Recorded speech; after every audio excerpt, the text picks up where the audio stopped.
ብሩክ። እስቲ ብሩክ የሆናችሁ እኔ ብሩክ ነኝ በሉ እስቲ። እኔ ብሩክ ነኝ ያላችሁ ኮሜንቱ ላይ ጻፉ። ብሩክ የሆናችሁ ብሩክ የሚለው ቃል ራሱ መጽሐፍ ቅዱስ በዚህ በኤርሚያስ ምዕራፍ ትንቢተ ኤርሚያስ ምዕራፍ 17 ቁጥር 5 ጀምሮ በግልጽ አስቀምጦታል። ሃሌሉያ ጌታ ይባርክህ ሙሴ። ይኸው እንደዚህ ነው የሚለው፣ እኔ ብሩክ ነኝ ብለን ከዛሬ ቀን ጀምሮ በህይወታችን ማወጅ አለብን። እርጉም ካልሆንን ብሩክ ነን። ብሩክ ካልሆንን ደግሞ ወይ እርጉም ነን ማለት ነው። ከሁለት አንዱ ነው መሆን የምንችለው።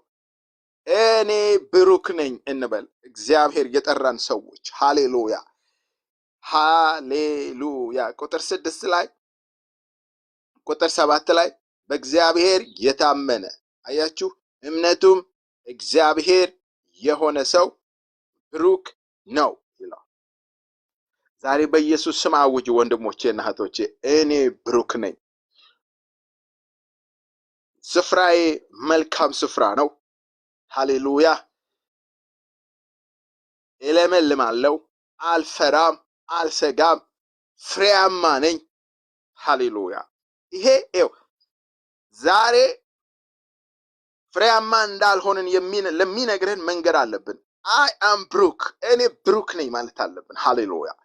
ብሩክ ከሆነን ፍሬያማ ነን። በቃ ብሩክ ከሆነን ይሄ የማንነቱ ህይወት ነው። ይሄ ከማንነቱ የሚመጣ ነው። ይሄ በቃ አንድ ሰው ከሆነ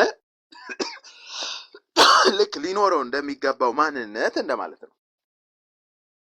ኢየሱስ ክርስቶስ ጌታ ነው። አንድ ሰው እንስሳ ከሆነ ለምሳሌ ማውራት አይችልም። ሰው ከሆነ ያወራል። የተለያዩ የሰውነት እንትን አለው። እዚህ ጋር ሁለት ያስቀመጥኩላችሁ እርጉምና ብሩክ የሚባሉ ማንነቶች አሉ።